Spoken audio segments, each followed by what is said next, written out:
buenas noches, ¿cómo les va? Bienvenidos, gracias, obviamente, por estar acá como todos los viernes. El invitado ya llegó. El invitado ya llegó, ya se abrió el champán. Ya está. Contra todas las predicciones de algunos, hoy alguien dijo, qué feo momento para ser opositor, kirchnerista, dijo en realidad. ¿Ahora? Te lo dedico. Hablamos el 26. Esto es para nosotros, es interno. ¿Está bien? ¿Está bien? Es un chiste interno. Muy bien. Es un chiste interno, el que lo entienda, lo entiende. Pero el 26, te espero. Listo, nada más. Es lo único que voy a decir. Empezamos este programa que tiene muchísima información, chicos. Hoy escribí, pero como una loca absolutamente, porque de verdad había demasiados temas. Nancy, si te parece, a repasar la semana, muy cortito, en 2 minutos, lo que no te puedes haber perdido de esta semana que pasó. Cumplió su sueño de encabezar un show de rock en el Movistar Arena en medio de su mayor crisis política. El miércoles, donde las fuerzas de seguridad reprimieron y detuvieron a manifestantes afuera del Congreso. Sí, es una persona mayor que está ahora a boca al asfalto, lo levantan, que está detenido. ¿Cómo es tu nombre, por favor? ¡Defiéndelo a los narcos! ¡Defiéndelo a la policía! ¿Cómo es tu nombre? ¡Víctor la amarilla! ¡Víctor la amarilla, jubilado! Víctor Amarilla, jubilado. Y se enojó ante la pregunta de un periodista por el escándalo Expert. ¿Ya conformes con las explicaciones que dio Expert o sienten que todavía falta aclarar algo más? Digo, Expert ya no está en la lista, es un tema terminado. O sea, ¿qué necesitas? ¿Operar para eso? Le pregunto. No sé, te pregunto. ¿está en la lista ya? No, pero sí. Bueno, listo, entonces listo, ya está. Digamos, Expert se dio las explicaciones, yo di las explicaciones. ¿Y a vos qué te parece? Guillermo Francos criticó al ahora ex candidato de Libertad Avanza y lo acusó de ser un mal comunicador. Decime una cosa, ¿cuánto daño les hizo lo de Expert? Yo creo que hizo daño. ¿Mucho?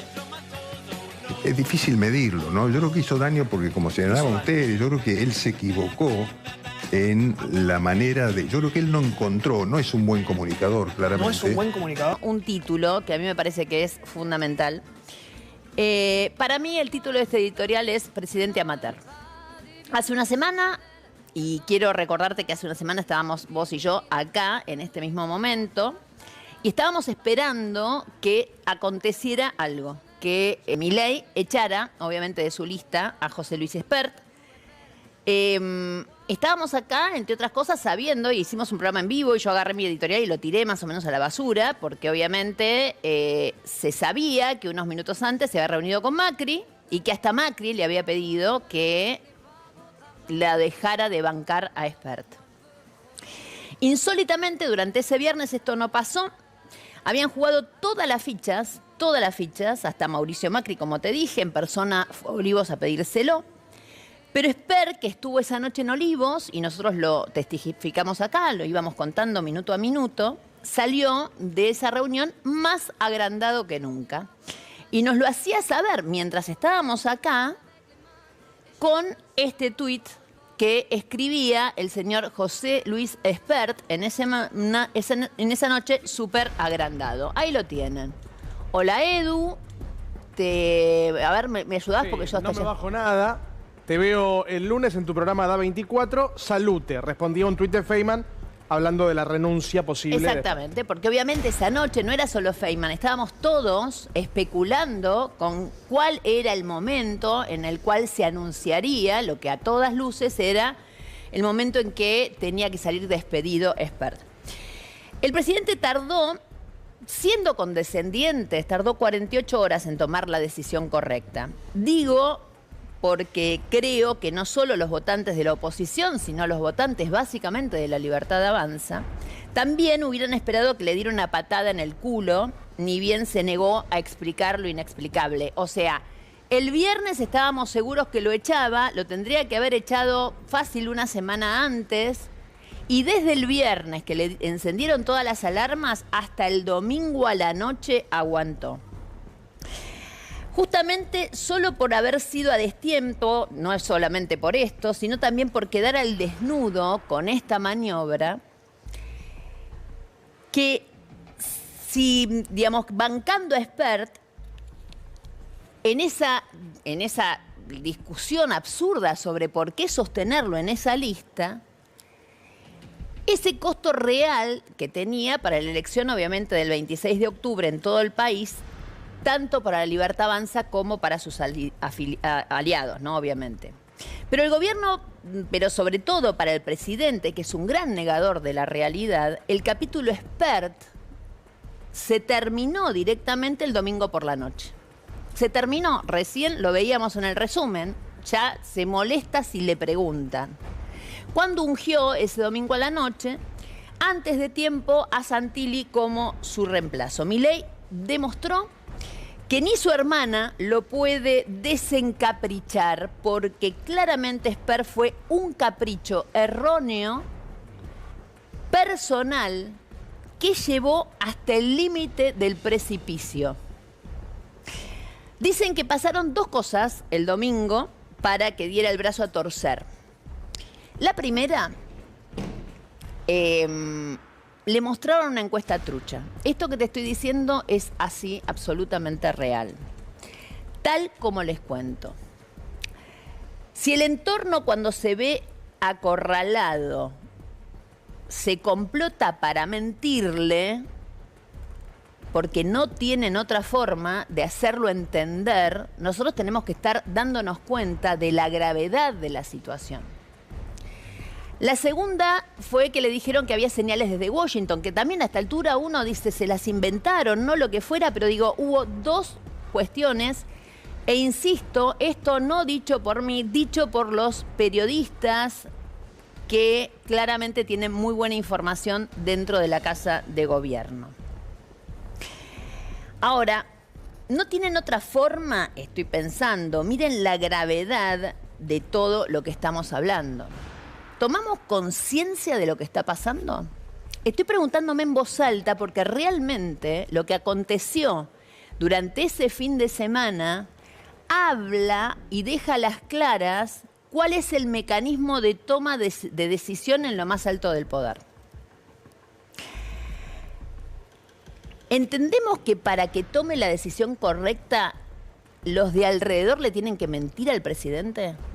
¿Se entiende la gravedad de lo que significa esto? Después llegó el fatídico lunes. ¿Y por qué digo el fatídico lunes? Porque cada uno puede contarlo como quieran, pero les puedo asegurar que el acto del Movistar Arena, en mi opinión, le quitó al oficialismo tantos votos como la primera mancha por corrupción de este gobierno, que fue el Cryptogate. ¿Se acuerdan que fue de a poco, no? Pero yo lo enmarco en eso. Y si no, miremos un minuto nada más lo que pasaba ese mismo día cuando desaforadamente cantaba o gritaba, de acuerdo a lo que diga cada uno. Y obviamente en La Nación Más, canal que tenemos claro, lo tratan de defender, pasaba esto.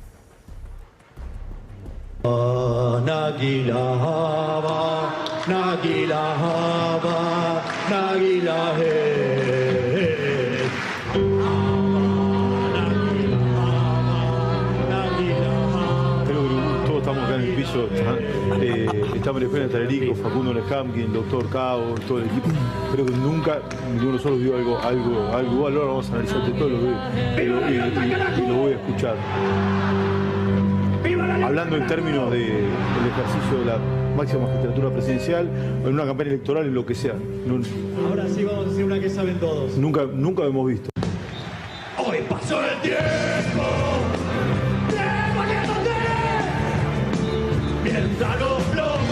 Vamos y volvemos enseguida. También te quiero pedir disculpas, pero no queríamos pararnos esta transmisión. Todo esto, si la economía anduviera bien y floreciente y no hubiera tenido los problemas que tuvo el gobierno con Caso Libre, con Español todo lo que me suma cuando cantan y con Esper, me permite descansar. se podría decodificar de otra manera. En este contexto... Y después de perder una elección, ¿no? Sí. Yo creo que desde ese, y esto en serio, yo creo que desde ese recital del lunes, así como Trebuch y Majul trataban de ver cómo la llevaban, estamos todos fingiendo demencia.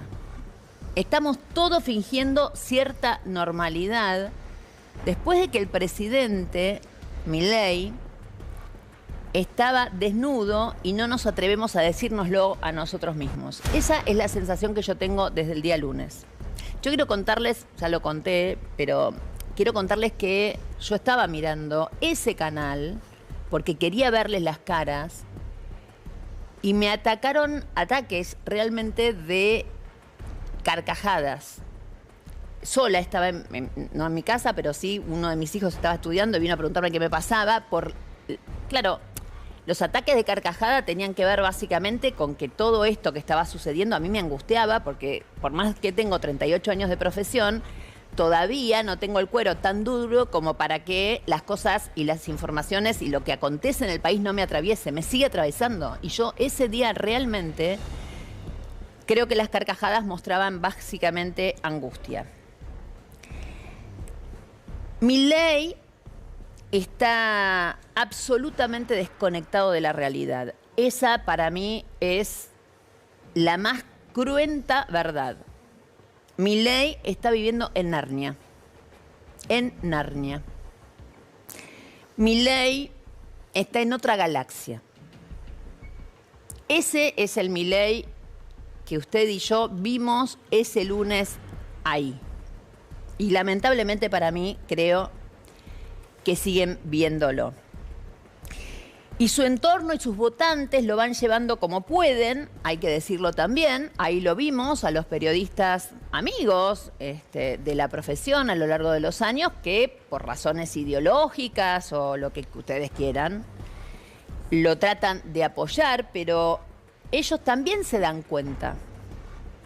Pero de más está decir que en ese caso el miedo al retorno kirchnerista los hace no entrar en razones, ¿no? De más está decir. Yo pensaba todo esto y hoy, cuando estaba viniendo para acá, me llega de un televidente que vive en España este tape que quiero compartir con ustedes. Miren cómo están viendo esto en el exterior. ¿Puede ser, señor director?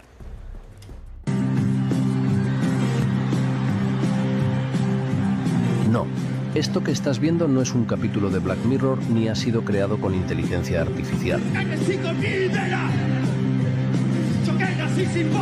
Es un vídeo real del presidente de Argentina, en medio de una brutal crisis económica, escándalos de narcotráfico y malversación, jubilados que se suicidan porque no tienen para vivir con dignidad o médicos que no tienen para comer. Es el presidente de un país de 45 millones de habitantes haciendo el ridículo con imágenes de Trump de fondo, tras pedirle un rescate que hipoteca el futuro del país para que él pueda aguantar unos meses más en su cargo. Es el presidente de una nación que vive al borde del colapso total, cantando con una diputada nacional y un diputado a la batería, como si celebraran su incompetencia por todo lo alto. De la libertad avanza. Es el vivo ejemplo de la deriva de un sistema podrido e insostenible, que distrae al pueblo como puede con shows lamentables mientras todo se viene abajo. Es la representación de una población abducida y alienada que jalea a un líder incompetente y fuera de la realidad, pero que ofrece distracción para que el colapso al menos sea entretenido. Milei se ha convertido en lo que siempre ha soñado, la representación terrenal del neoliberalismo.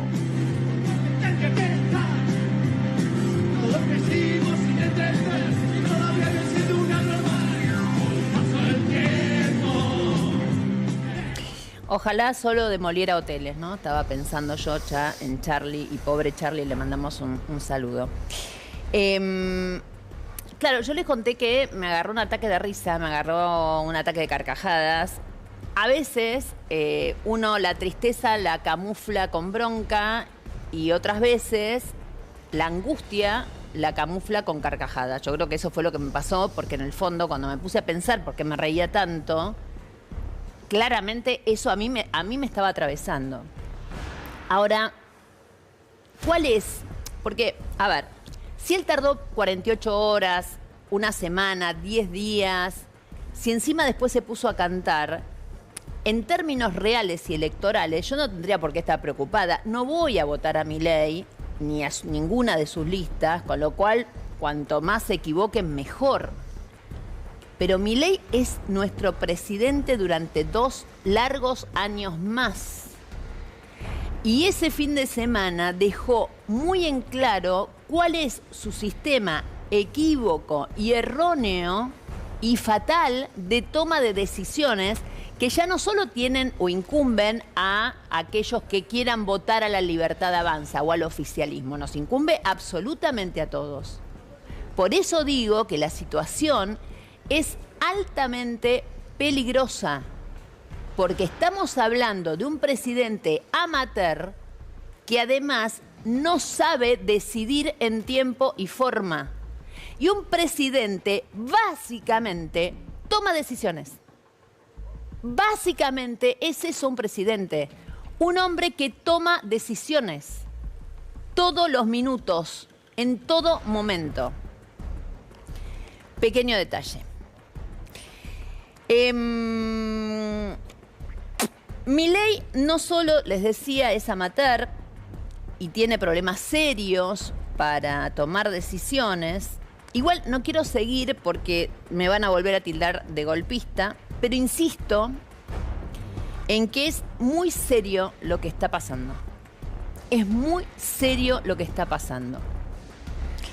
Y la campaña electoral hace que haya mucha especulación y por ende que nadie quiera dar pasos en falso. Digo porque escucho demasiado silencio alrededor de todo lo que está pasando, a pesar de que haya campaña electoral, etc.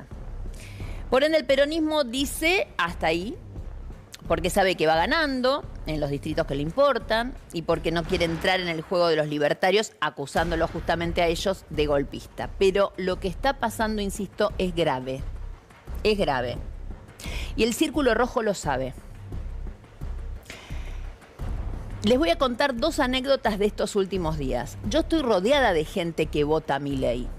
¿Por qué? Por donde vivo, por el circuito donde me manejo. Estoy rodeada de gente que claramente no mira este canal y tiene tendencia a votar a la derecha. Hablé con un par de personas en estos últimos días. Algunos jóvenes y otros más grandes.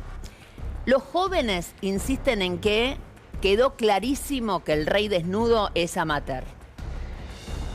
Dicen, no se puede creer, le meten todas las piñas. Hoy quizás se entusiasmaron un poco, ¿no? Con el anuncio de Estados Unidos, estas cosas, pero no importa. Los más grandes, y sobre todo las mujeres, decidieron no votar la lista de Milei. Van a ver a qué buscan. Obviamente no van a votar al peronismo.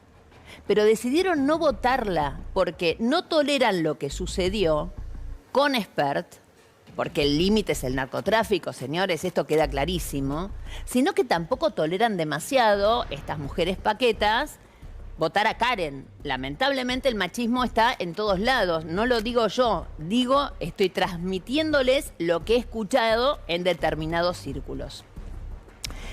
Ahora bien, en 7 días de un oficialismo arrinconado y equivocándose, hoy parecería que estamos en otro país.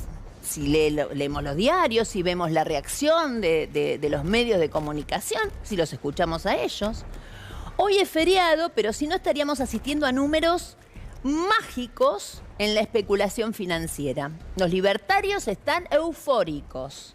Sienten que vino Donald a salvarnos y allá vamos, y que tienen el presente y el futuro comprado. Eso perciben hoy. Claro, venían chicos, pero arrastrándose, estaban arrinconados, estaban contra las cuerdas, entonces la soga los salvó.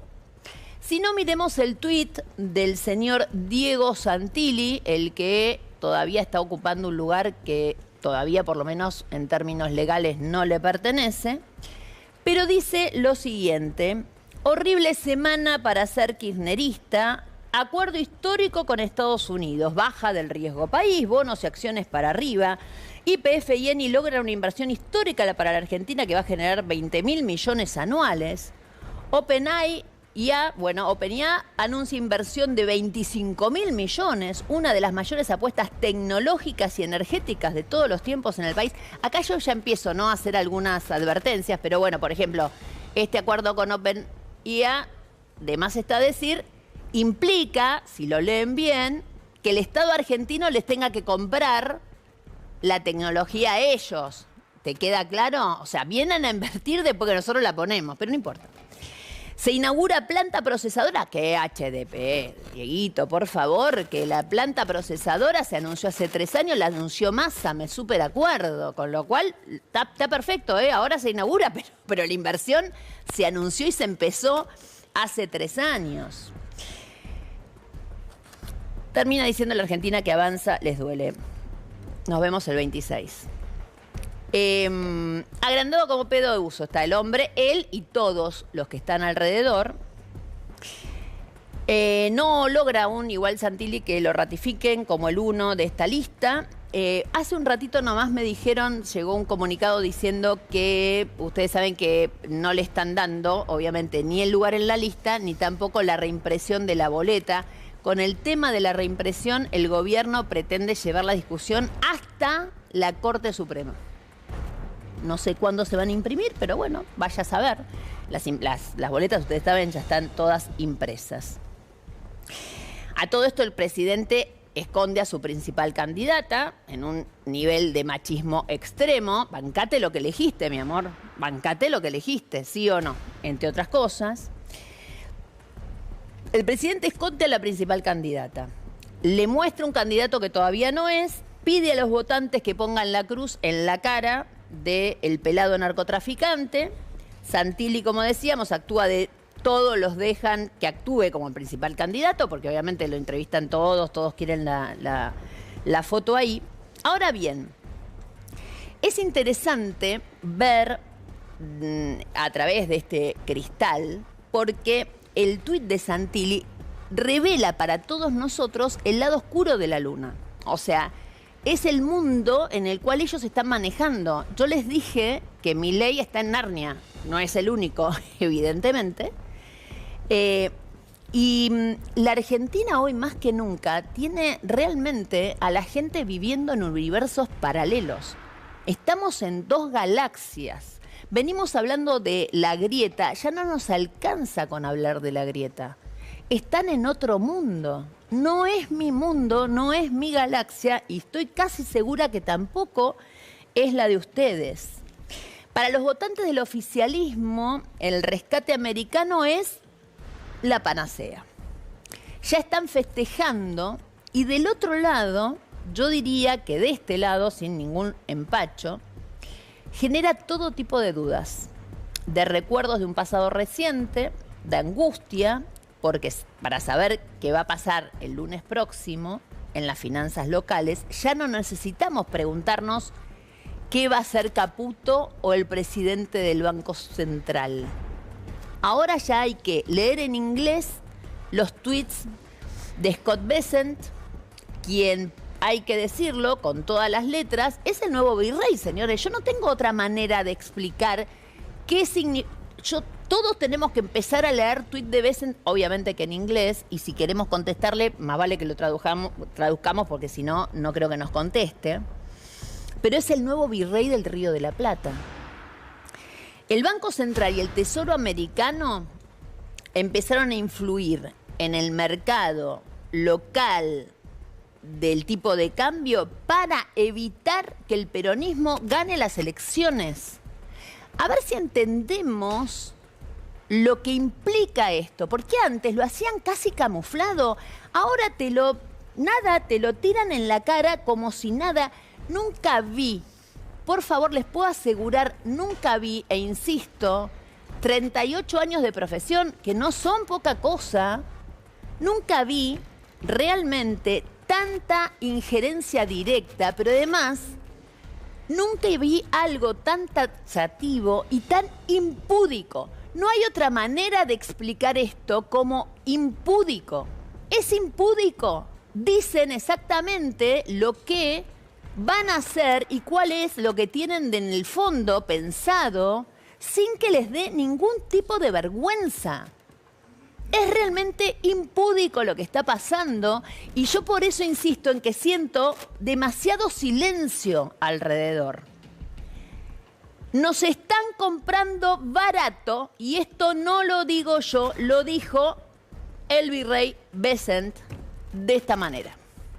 Not a bailout at all. There's no money being transferred. The ESF has never lost money. It's not going to lose money here. I was in the investment business, mostly currencies, for 40 years. You're supposed to buy low, sell high, and the Argentine peso is undervalued.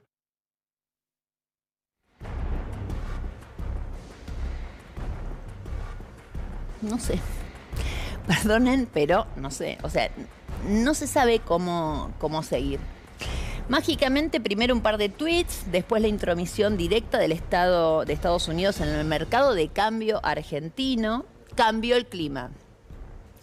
Porque Caputo se había quedado casi sin dólares, eso estaba clarísimo, mientras estaba allá, ¿se acuerdan, no? Le pagamos unos cuantos días de estadía en Estados Unidos. Estuvo vendiendo 300 millones por día, se calcula que es más o menos lo mismo lo que invirtió el Tesoro americano a través del Banco Santander.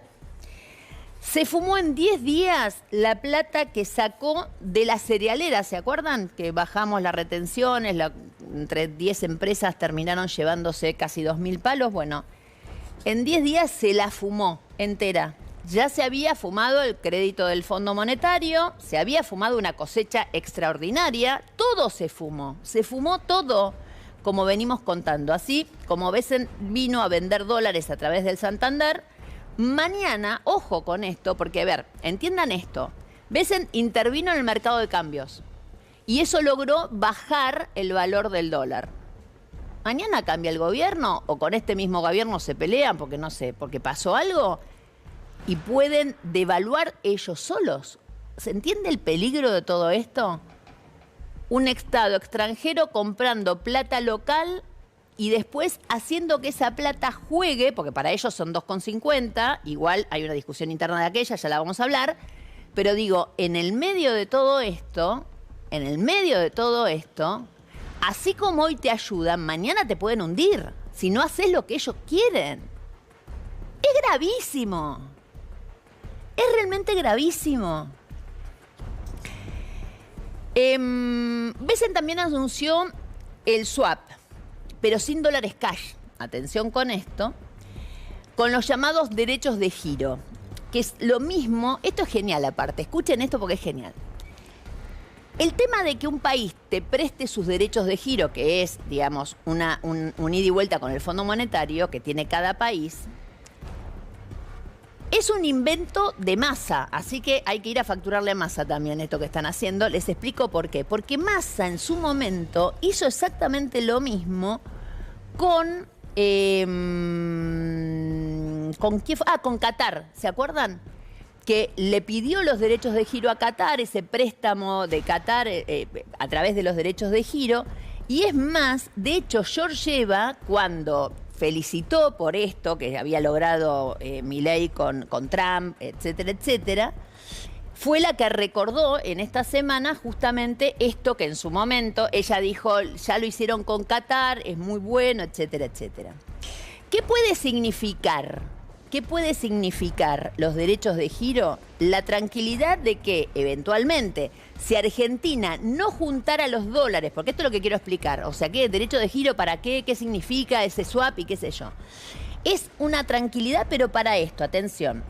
Si Argentina no juntara los dólares para pagarle al Fondo Monetario, que tiene un montón de vencimientos, al BID o al Banco Mundial, el año que viene, solo los vencimientos de capital, atención, porque los intereses los tenés que pagar calle, pero los vencimientos de capital pueden usar justamente esos derechos de giro.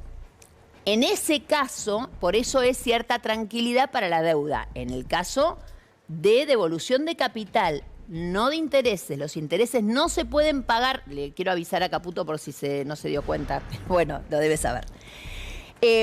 Y obviamente lo que pasa es que aparecen condiciones. O sea, ¿vos te crees que esto es gratuito? No, mamá, de ninguna manera. Hay condiciones. La primera condición la dijo Bessent. Dijo, chau, chau, China. Chau, China. Ahora, yo me puse a preguntarme lo siguiente. Nosotros tenemos un swap con China, recuerden. Chau, China, si el Banco Popular Chino, que fue el que nos dio el primer swap, y que lo tiene prorrogado, no lo tiene renovado. Atención con esta diferencia. El swap de China está prorrogado, no renovado. ¿Se entiende? Con lo cual, como está prorrogado, quizá los chinos, si se enojan un poquito, dicen, no, págame. Solo en diciembre, si esto fuera así, la Argentina debería pagar 2.700 millones de dólares. Está claro que la compra directa de dólares es una señal para el mercado, por eso los mercados ayer, bueno, hoy no hay mercados, pero digamos el lunes seguramente van a reaccionar excitados como están, tan excitadísimos, señores, están excitados como ellos solos porque viven en una burbuja, pero no importa.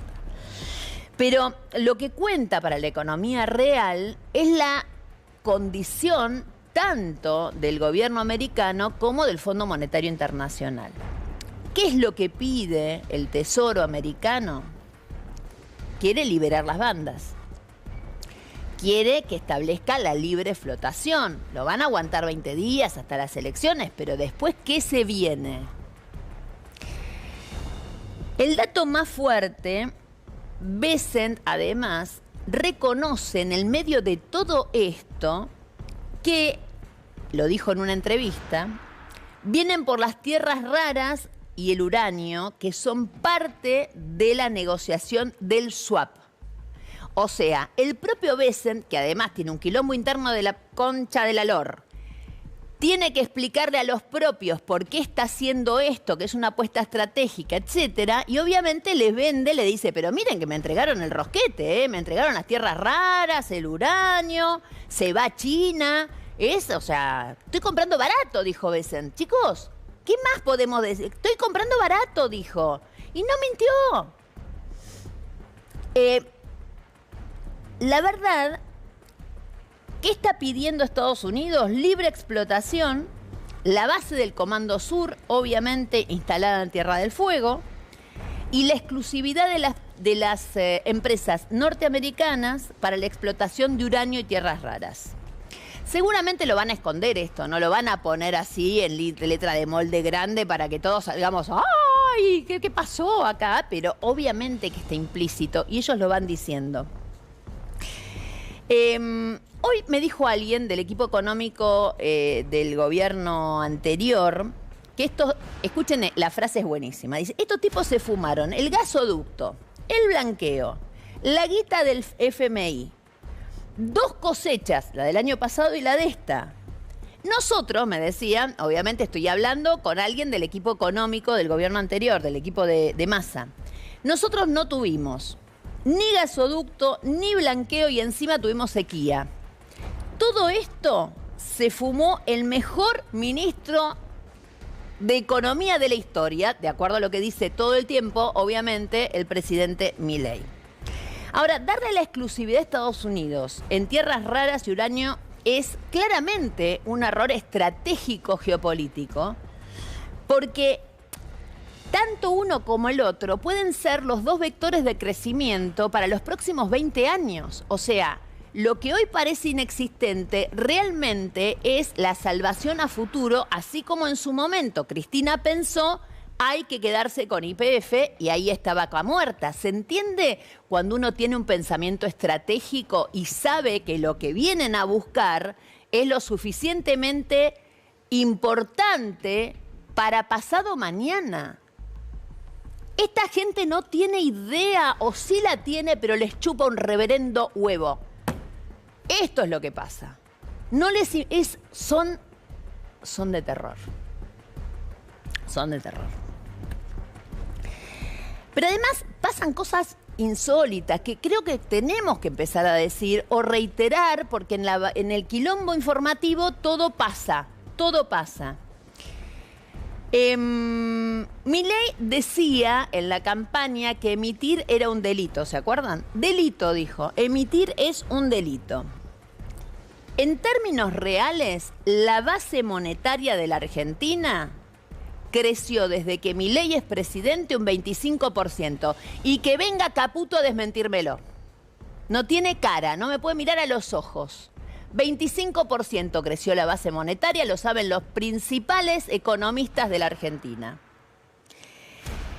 Él decía que tomar deuda era criminal duplicó el señor Milei, economista, de no sé, especializado en no sé qué garompa, no me importa. Duplicó el nivel de endeudamiento externo en 2 años en la Argentina.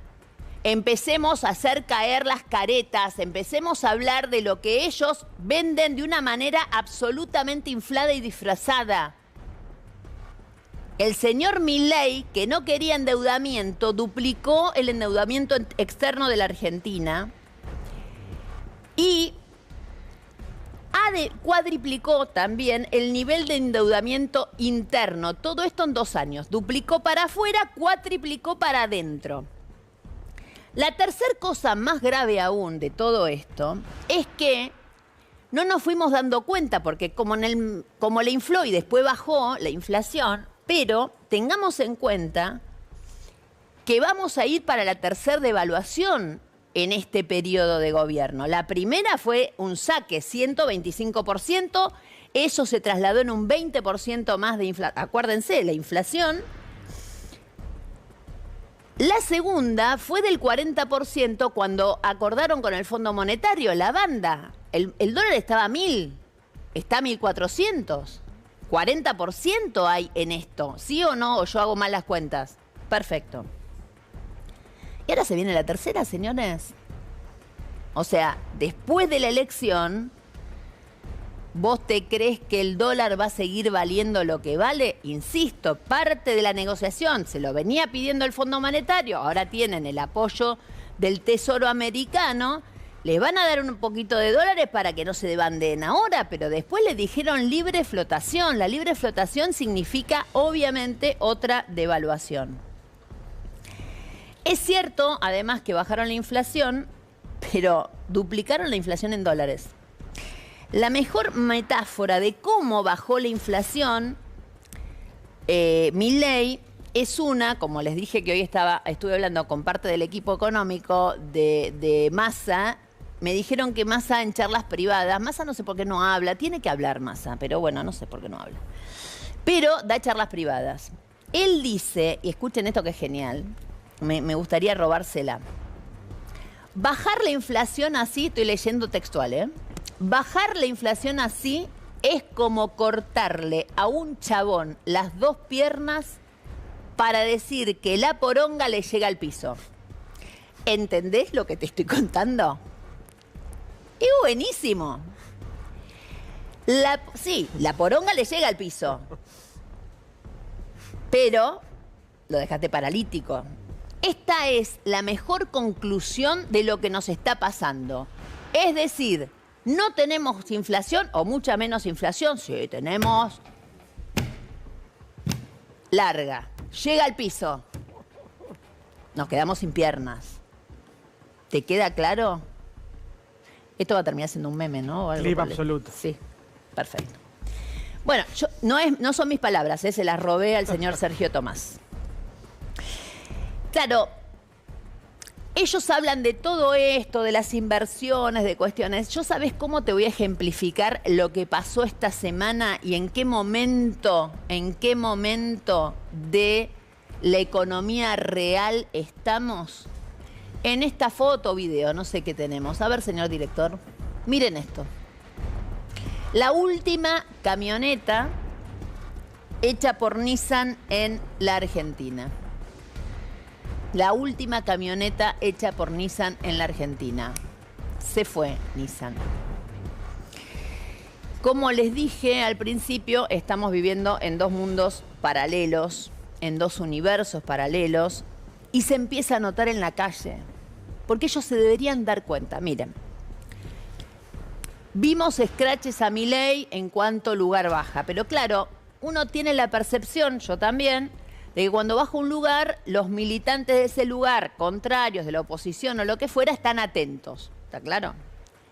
Esta semana, y ustedes seguramente lo han visto, pasó esto en Avenida de Mayo al 600. Miren.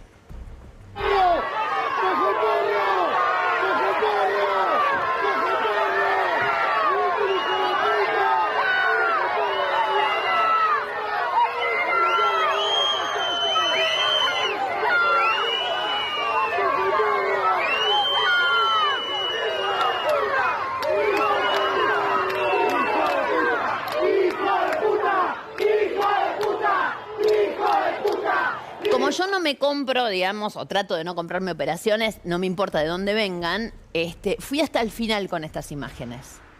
Busqué quién había filmado, que no fue uno, fueron más de uno, y hablé con ellos. Hablé con 2 de las personas que estuvieron ahí. Las 2 me dijeron lo mismo. Fueron gente de oficina que bajaron, lo vieron al presidente llegar, se fue amuchando gente, fue espontáneo, señores. Esto es gravísimo. Esto lo tienen que ver. Fue espontáneo, fue en la ciudad de Buenos Aires, no estaban los Catrás, no estaban los Perucas, nada. No había una marcha, porque fue la otra cosa que pregunté, pasaba una marcha por la puerta y de golpe lo engancharon y justo no. Bajaban de las oficinas de la gente que estaba laburando, salían los mozos de los restaurantes y lo puteaban. Y lo puteaban. Hace un par de semanas mostramos también en un recital en el mismo Movistar Arena, que después hubo que pasarle un poco de incienso, pero pasó. Está pasando esto. Esto pasa en el mundo real. Después leemos la tapa de Clarín y La Nación, pero esto está pasando en el mundo real. Esto está pasando en el mundo real. La gente no da más. No da más. ¿Qué más? Obviamente que vamos a vivir unos días de euforia en los mercados. Acuérdense, y esto estoy como prediciendo el futuro, van a empezar a aparecer encuestas que achican la diferencia. Va a empezar a haber un clima, ¿no? De... Uy, se están recuperando, vamos, que podemos. Me imagino ya empezando, sí, bueno, no queremos dar datos, pero me los veo venir, Pero la libertad, o sea, quiero contarles algo que fue un trabajo que estuvimos haciendo durante... En realidad, se me ocurrió a mí, lo mandé a Lucas a que haga el laburo, porque yo a esta altura estoy grande ya para un montón de trabajos. Entonces, hicimos un análisis especial sobre la elección que viene. Quiero que lo escuchen. El invitado ya está sentado ahí, escuchando muy atentamente como todos ustedes, pero quiero que lo escuchen por lo siguiente. Sí, muéstrenlo al invitado, que creo que vale la pena. Mire, con esos bigotes, son bigotes... ahí está, el señor Alfonsín, de más estar decir. Pero escuchen esto. Claro, ustedes saben que vamos a elegir diputados y senadores. Escúchenme bien, necesito que me den bolilla un poquitito. Hay de todo. Vamos a elegir diputados y senadores en distintos distritos de la Argentina. ¿Qué sucede? Si nos vamos 4 años atrás, estamos en la elección del 2021. ¿Está? Elección de medio término, el peronismo gobernaba, nos había encerrado 2 años y obviamente le fue como el culo en esa elección al peronismo. ¿Está? A tal punto que Santilli ganó la provincia de Buenos Aires. Después perdió la interna, pero en ese momento ganó la provincia de Buenos Aires. Ahora bien, si yo tengo que comparar cuántos diputados ganó digamos, la Libertad Avanza, ganó 2 en la ciudad de Buenos Aires. En la fórmula, Milei, Villarruel, que fue el primer momento en el que gana una banca Milei. Después tuvimos que hacer un análisis de cada uno de los que entraron para saber de todos esos que entraron por Juntos por el Cambio, cuántos hicieron mileísmo ilustrado desde el día 1 y cuántos no. Recuerden esto, ni bien Milei asume, en vez de tener una banca de la Libertad Avanza de 2, tuvo una banca de 8, tuvo un bloque de 8. O sea, ya ahí se le sumaron 6, solo porque él había ganado. Entonces, es erróneo pensar que tiene que revalidar 2 lugares nada más. ¿Cuántos son en total? Los perdí acá. Los lugares que va a tener que revalidar la Libertad Avanza, ahí tienen el total. Son 46 diputados del oficialismo y 4 senadores. Ese es el número con el cual estarían igualados. ¿Está claro? Son 46 diputados, 4 senadores. El peronismo tiene que, para estar empatado, para estar en el mismo lugar que está ahora la Cámara, para que nada se mueva, tener 49 diputados y 15 senadores. En cálculo más o menos abierto, lo que puedo decirte es, que muy posiblemente la Libertad Avanza esté arañando los 46, quizá no llegue, y el peronismo puede llegar a sacar más, porque la elección en la provincia de Buenos Aires va a ser absolutamente central. Recuerden que en el 21 perdió el peronismo, ¿está claro? Con lo cual es muy factible, como en la provincia de Buenos Aires, vamos con la parte solo de la provincia de Buenos Aires, para provincia de Buenos Aires y ciudad de Buenos Aires. Habíamos puesto ese esquema junto. Miren esto, en la provincia de Buenos Aires, 35 diputados en total se van a elegir. El oficialismo y los aliados tienen 9, el peronismo tiene 15. ¿Está claro? ¿Por qué? Porque, insisto, obviamente que esos datos los tenías vos, Lucas. Sí, Juntos por el Cambio había sacado 15 diputados, pero nosotros filtramos los que no están ahora dentro de Libertad Avanza. Exactamente. No podemos contabilizar los 15 de Monzó, por ejemplo. Por el Cambio, porque Monzó va por otra lista y no le votó mucho, le votó al principio, no después. Stolbizer lo mismo. Estos son, digamos, los que estaban. Entonces, más o menos tendría que tener 9 diputados en la provincia de Buenos Aires y 15, obviamente, el peronismo. En la ciudad de Buenos Aires pase otra tanta, o sea, en total son 13 diputados y 3 senadores, de más está decir. El oficialismo, ¿me ayudan, chicos? 6 diputados y un senador, y el peronismo 3 diputados y un senador. Esto es lo que se va a elegir.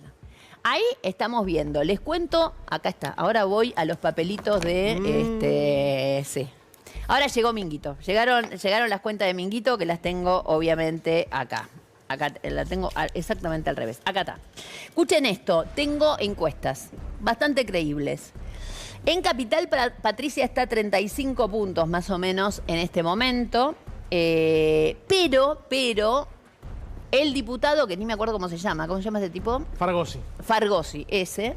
Está en 24 o 25 puntos. La gente ahí como que se diluye. Es más, tanto se diluye que Recalde está en 28 puntos, es decir, está saliendo segundo, obviamente, y sería él solo electo.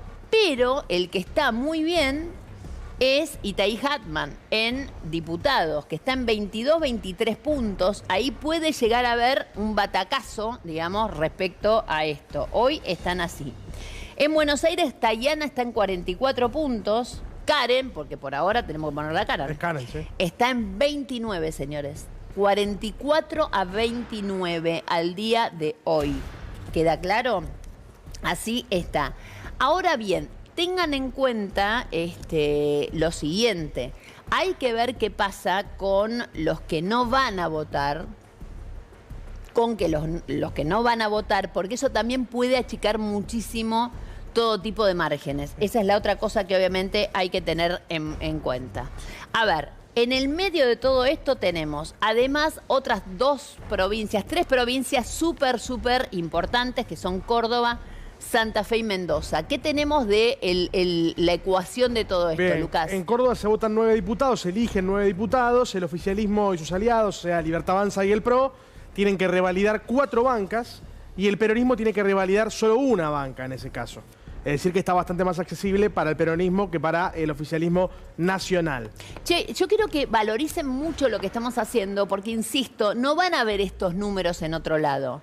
Es un laburo artesanal, como es inteligencia artesanal, le hacemos honor a nuestro nombre, obviamente, y estuvimos mirando diputado por diputado si lo metíamos dentro del oficialismo o no, insisto.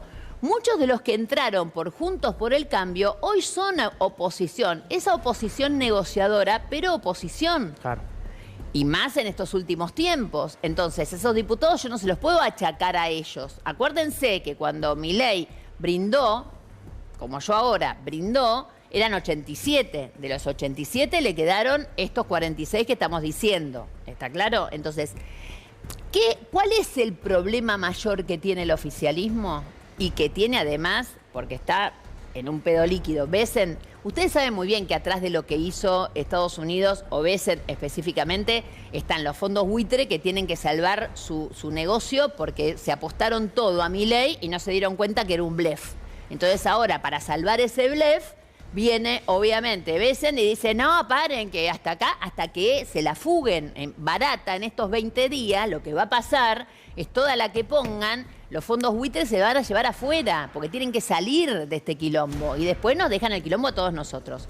Entonces, en el medio de todo esto, así todo, el establishment y el mercado está suponiendo que digamos, que el oficialismo llega a 40 puntos. Creían 45, ahora están entre 38 y 40. 36 y 40. Ahora viene Santilli y con la Santileta quizás llegamos a más. Y la realidad... Qué lindo te sale la mano. Y la realidad es que se van a caer en picada. Esto es lo que va a pasar porque la gente no aguanta más. Esto es lo que va a pasar. Miren, les doy un número de Jujuy. Tengo más números acá, pero quiero ir ya con Alfonsín. En Jujuy, Milei, cuando fue la primera ronda, sacó el 40% de los votos. Jujuy, provincia chiquita, pero Jujuy. Primera rueda electoral, 40. 40 de él, voto duro del jujeño. Hace 4 o 5 meses atrás, Milei tenía 60% de imagen positiva. Hoy la imagen se le cayó al 38%. ¿Saben cuánta gente dice que vota a Milei? Y atención con el tema del voto, porque hay voto telefónico y hay voto que ya te van con la boleta y te hacen la crucecita, que es el que más vale, el presencial con la crucecita. 22 puntos tiene La Libertad Avanza en Jujuy. 22. Si eso se prorratea al resto, agárrate, Catalina. Esto está pasando porque a la gente le está yendo muy mal. Y esto es lo que ellos no pueden ver porque de la economía real no hablan. Así que, así como te lo dije otra vez, no sé cuánto voy a bailar o no, pero levanto la copa. Porque la venganza... Se toma con hielo. Con hielo y con champán. Escorpiano, en menos de un mes cumpleaños, 74 para ser más precisa. Bonaerense de Chascomús, algunos maledicentes suelen decir que entró a la política por portación de apellido y de bigotes. Pero, aunque mencionarlo ya es sinónimo de radicalismo, este hombre recorrió un largo camino en su historia. Nieto de almaceneros de ramos generales, se recibió de maestro en la Escuela Normal de Chascomús. Estudió abogacía primero en La Plata, pero se recibió en la UBA. Fue docente de instrucción cívica en escuelas secundarias durante la dictadura y antes de ejercer como abogado vendía mechas para las tornerías de Buenos Aires.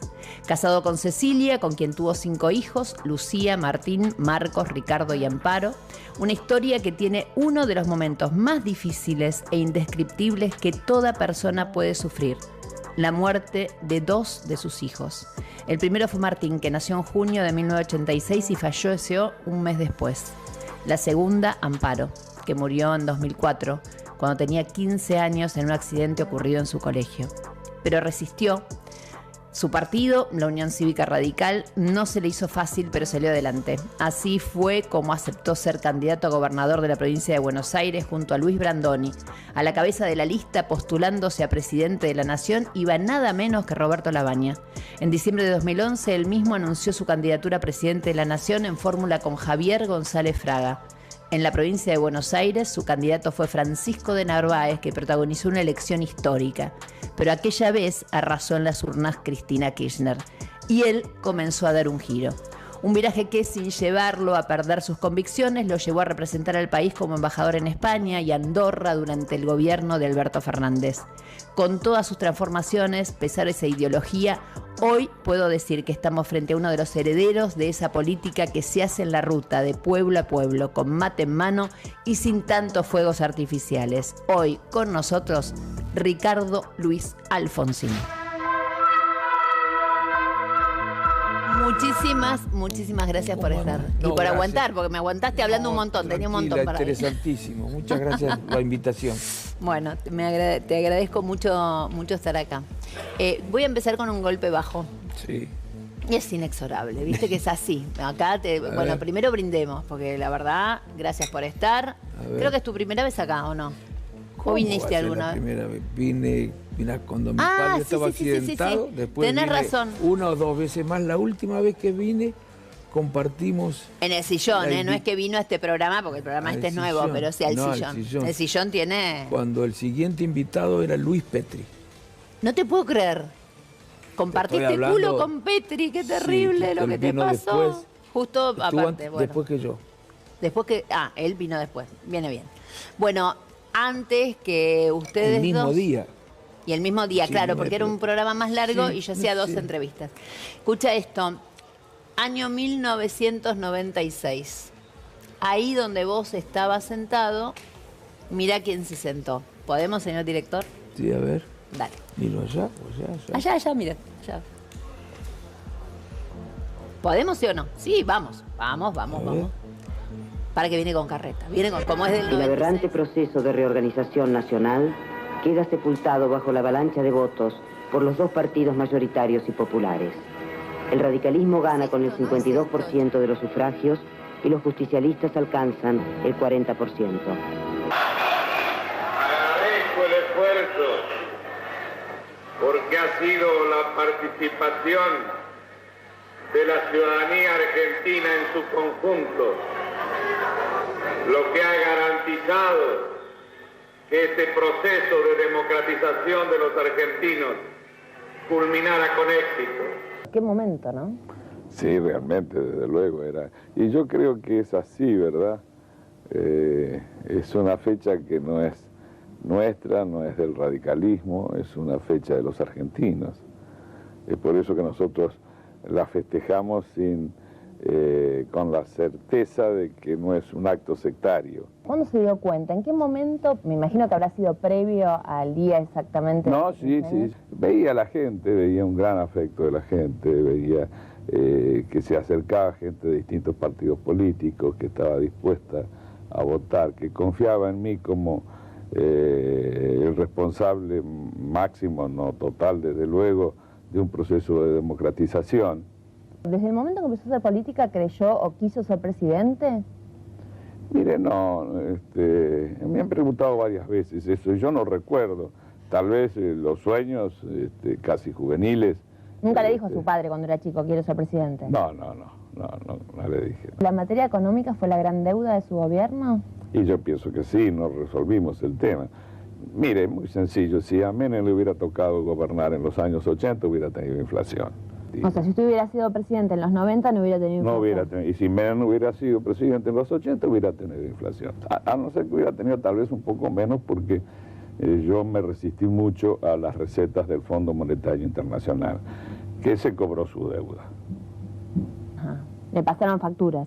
Me pasaron facturas. ¿Y visto desde hoy, le hubiera dado un poquito más de bolilla al Fondo Monetario? No, porque era condenar a la gente a la desocupación, pedían que tuviéramos un punto de superávit, era realmente hacer, lo que pasó ahora hubiera pasado. Yo no estaba dispuesto a eso, porque no solamente hay que procurar que cierren las cuentas, sino que hay que procurar dar solución a los problemas de la gente. ¿Y sigue pensando que Fíjese que en el momento peor, cuando la hiperinflación yo tenía 7% de desocupación. Pero como diría Menem, cobrábamos el sueldo y no sabía cuándo... No, pero la gente comía, y procurábamos aumentar y atender. Había el salario mínimo vital y básico, y había medicamentos en los hospitales, y había la caja PAN que daba a 5 millones de habitantes alimento complementario, y había el plan ABC que daba útiles escolares en las escuelas. En fin, nos preocupamos permanentemente por resolver los problemas de los que menos tenían. Esto hacía, a mi criterio moral, diría. Ahí estaba, 1998, me equivoqué, porque yo le hice 2 reportajes a tu papá. En el 96 hice uno, y era la primera vez que lo entrevistaba, y recuerdo, pero tajante, porque el susto que me pegué fue terrible. En determinado momento yo le hago 2 veces la misma pregunta, me dice, viste que era malhumorado. No. Entonces... Era gallego calentón. Calentón. De muy buen humor. Entonces yo lo miro y le digo, ay, pero qué autoritario que es. ¿Pero cómo me va a decir autoritario? Y se para y se va, se levantaba para irse. No. Pero ¿cómo me va a decir autoritario? Claro, decir autoritario en ese momento, claro. A Alfonsín, que era, digamos, el rey de la democracia, era como demasiado. Yo le había dicho como que, bueno, que era como, viste, medio durito.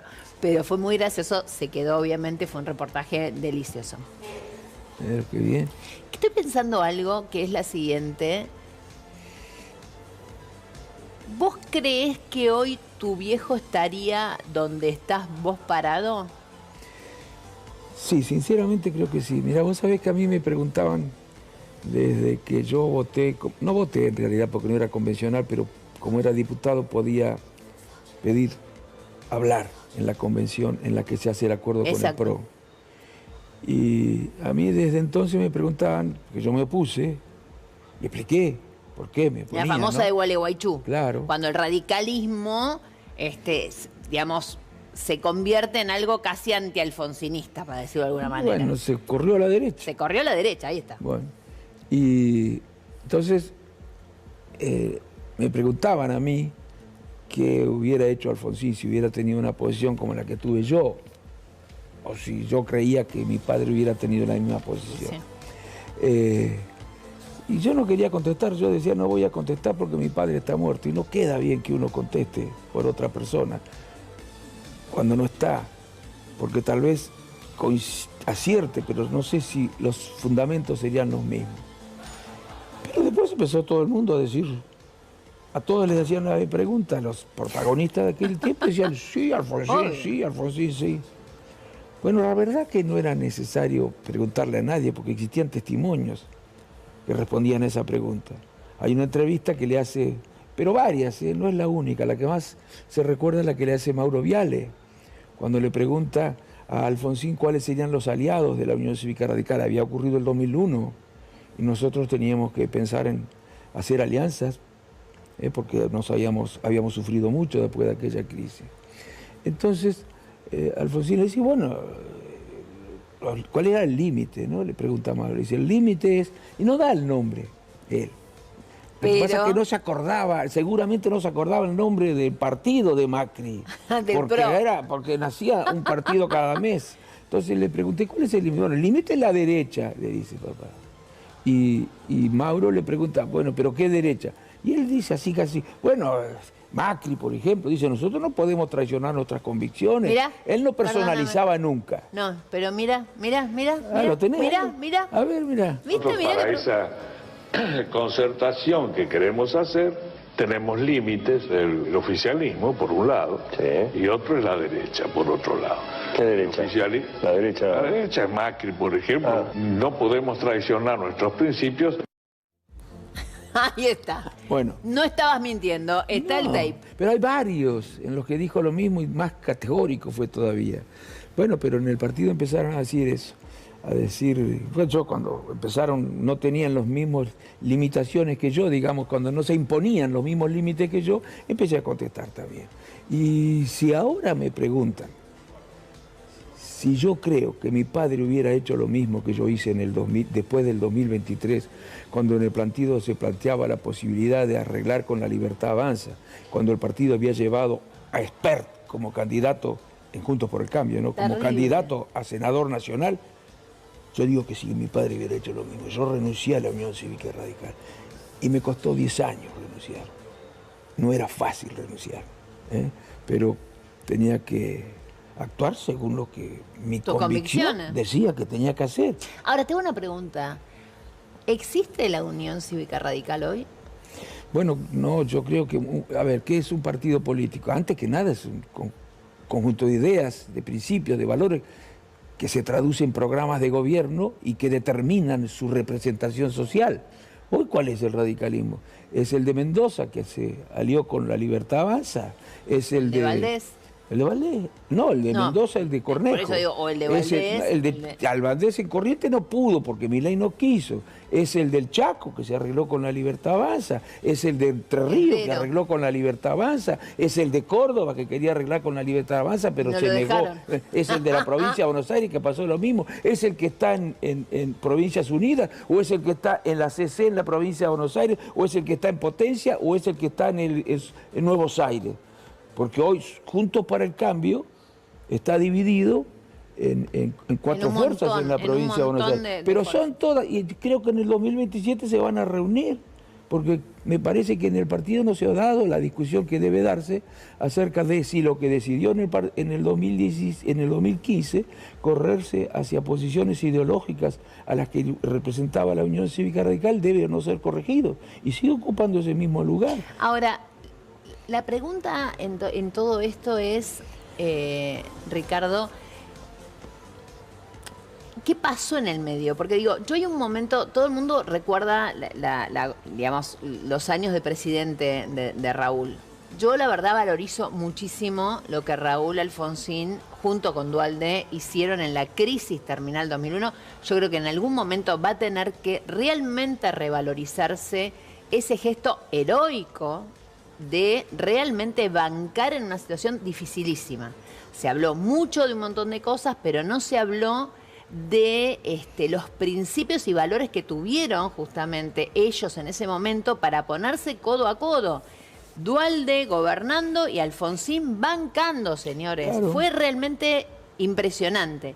Exacto, está bien. En ese contexto, no solo eso, sino que además el radicalismo tuvo funcionarios en el gobierno de Duhalde, que había sido acusado injustamente, había sido acusado Duhalde injustamente, y después el presidente también sumó a mi padre de haber desestabilizado de la Rúa. Eso fue absolutamente injusto. Total. Absolutamente. De la Rúa no quiso escuchar. Perdón, yo creo que, fuera de broma, si digo esto me van a volver a decir un montón de cosas, pero digo, debería volver a revisar esa parte de la historia. Lo que pasa es que no lee historia, pero le vendría muy bien al presidente y a todos sus laderos mirar ese momento en cuanto realmente a De la Rúa se le advertía un montón de cosas. La iglesia lo llevó a una reunión con todos los representantes de gobiernos en ese momento, de las provincias, de la oposición, del sindicalismo, y De la Rúa no pudo escuchar.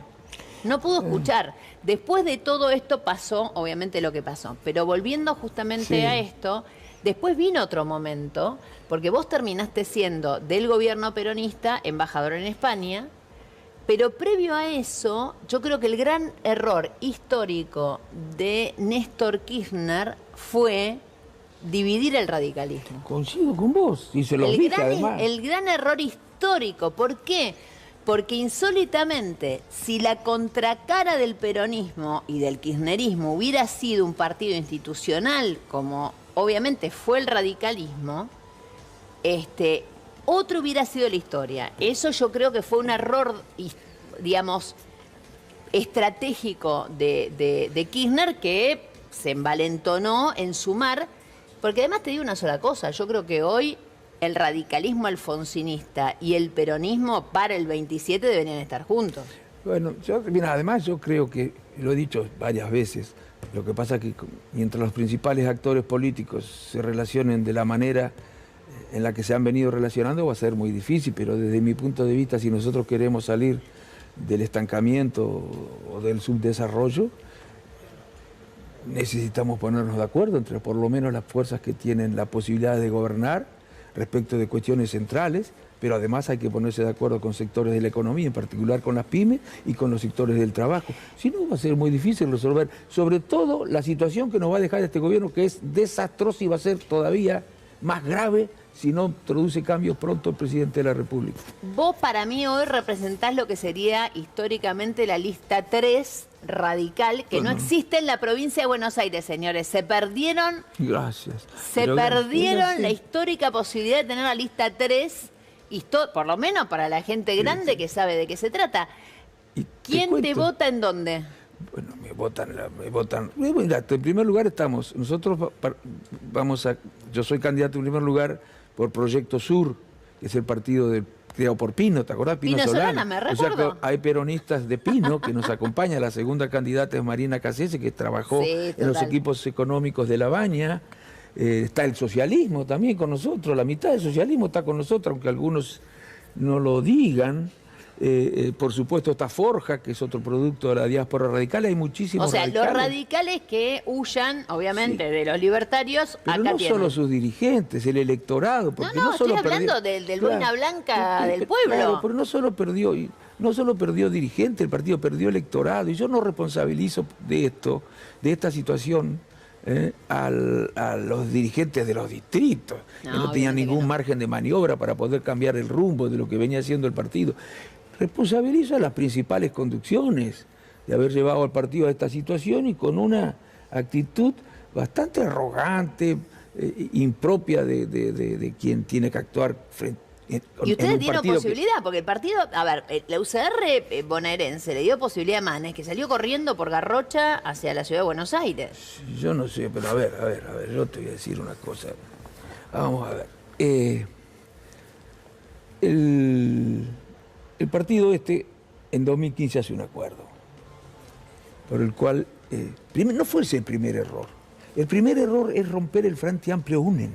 Total. Que había salido en el año 2013, segundo a nivel nacional, era una elección de medio término, pero obteniendo más o menos el 26-27% de los votos, reunía en ese entonces al socialismo, al radicalismo, a Proyecto Sur, a Libre del Sur, a Coalición Cívica.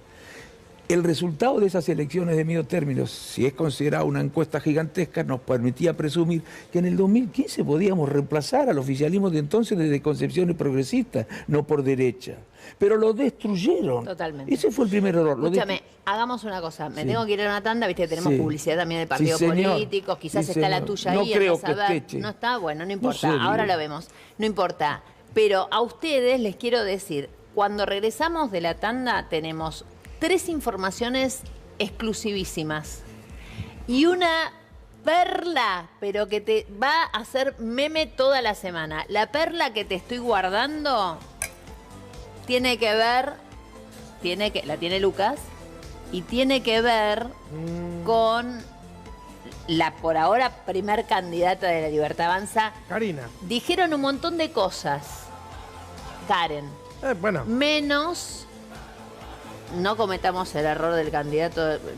Bueno, no importa, después lo cuento. Combina hasta con el vestido. El Globo nos trajo una picada espectacular. Agradecemos muchísimo la dirección, caballero. Hipólito Yrigoyen y Salta, en el centro porteño histórico. Clásico. Impresionante, realmente impresionante. Y ahí tu viejo ha ido un montón de veces y vos también seguramente. Seguro. Rápido, el señor Lucas Mella, que además debutó en Duro. Quiero que te lleven un día Duro de Domar. Sí. Escucha, Dugan. Tiene que ir con mi amiga Bray. No lo pongas en otra. Tiene que ir con mi amiga Bray. Yo no tengo drama, no tengo drama. No, tiene que ir el día de mi amiga Bray. Bueno, no importa, que quede para otro lado, a pelear. Sí. Escuche una cosa, tiene una información desde el día que fue a Duro de Domar y no hubo momento de decirla. Pero escuchen esto porque es importante. Bueno, atención, la gestión nacional, funcionarios o trabajadores en realidad del Estado. Ustedes saben que el gobierno echó a 60.000 trabajadores desde que arrancó la gestión. Que es el 20% más o menos de la planta que trabaja en el Estado. Bueno, atención porque desde Estados Unidos llegó la bajada de que hay que echar más gente del Estado, porque no alcanza con solamente el 20%. Para, esto no lo vi en ningún diario. No. ¿Se viene la motosierra de nuevo? Se viene la motosierra de vuelta y el lunes en el boletín oficial metieron algo que no se vio demasiado, que es el permiso de crear nuevos retiros voluntarios. Y el objetivo que tienen estos retiros voluntarios, por lo que me contó gente que trabaja dentro de la gestión nacional y que son los que los están generando, es ofrecer un poco más de lo que normalmente ofrecen, pero no darte opción a que digas que no. ¿Cómo? Es decir, o sea, ¿te echas? Es un retiro voluntario, un despido encubierto a través de un retiro voluntario. ¿Qué quieren hacer con esto? Muy rápido. Achicar fuertemente la planta nacional. Ojo, porque vuelve a ser un tema la gestión nacional y los despidos. Pero aparte, perdóname, ¿no se dieron cuenta que no pueden hacer ni las patentes de los autos, hermano? Porque cada vez le falta más gente, porque no pueden chequear qué pasa con los medicamentos. Bueno, un horror. La verdad que un horror. ¿Todo bien? Todo bien. Lo que contamos acá queda acá. O sea, todo lo que se cuenta acá queda acá. No a mí me dijeron ¿no que puedo vos decir llegaste... nada? No, me dijeron que llegaste tarde al casamiento de tu hermana una vez. Sí, ¿Por qué? Corderito, Me había quedado enganchado en un baile de campo. ¿Cómo? ¿De joda estabas? Sí, sí. Yo creo que era soltero, ¿no? Ah, bueno. ¿Y qué pasó? Bueno, el casamiento era, suponte, a las 5 de la tarde en mi casa, el civil, y yo ya habré llegado 6:30. ¡Te estás jodiendo! Ya estaba casada. No. Quedó volcado el tipo, una cosa impresionante. Así parece era una como excepción, tranquilo, pero no. Bueno, y tenemos una perlita para cerrar. Muy fuerte, ¿no? Fuertísima. Tenemos que viajar en el tiempo, Nancy, para la perlita. Tenemos que viajar en el tiempo y tenemos que recordar que nadie es producto de un repollo. No. O sea, la gente tiene antecedentes, hasta increíbles. Exactamente, porque Karen Reichardt sabemos que su apellido es Vázquez realmente. Claro, el del papá es Vázquez. El del papá es Vázquez, ella se puso el apellido de la familia de la madre. Pero su padre, Eliseo Vázquez, no es ni más ni menos que un gran... No. Tiene antecedentes políticos. Sí. Era liberal. Era... No. ¿Era radical? No. ¿Qué era? Era Peruca, señoras y señores. Miren la boleta en la que aparecía como número 1 el papá de Karen Reichardt, que obviamente el apellido es Vázquez. Miren ahí. Municipio. Boleta de Quindimil, señores. Lanús. Zona Sur. Zona Sur. Número 1 de concejal Eusebio Vázquez, padre de Karen. Pero quiero ver la boleta entera para que veamos de qué estamos hablando. ¿Quién Miren. está? Dualde. O sea, bajen el Vázquez, bueno, no lo podemos. Solá. Sí. Obviamente. Claro. Y cuando llegamos a Quindimil, primer candidato a concejal, Eliseo Vázquez. Un hallazgo que me dieron ustedes. ¿Dónde? Me mandan un mensajito de WhatsApp al 5. Te estoy dando mi teléfono personal, que esto quede grabado. 5 623 7200. Todo lo que quieras me lo podés escribir ahí. Si mandás fotos íntimas con algo al lado que implique el tamaño, porque viste que los tipos mandan fotos íntimas, son todo primer plano y viste, no sabés. Que sirva de referencia. Con algo de referencia, si no, no podemos medir. Así. 5 623 7200. 5 623 7200. Ese es mi WhatsApp personal. No podés llamar, no te voy a atender, me podés escribir. Tratá de no dejar audio, porque si no es un embole. Es mi... Pum, ahí empieza. A ver, ¿dónde está? Acá está. Me empiezo a recibir los llamados y los mensajes de todos ustedes. Acordate que obviamente, si mandás una fotito, con algo al lado. Poné la botella al lado para ver.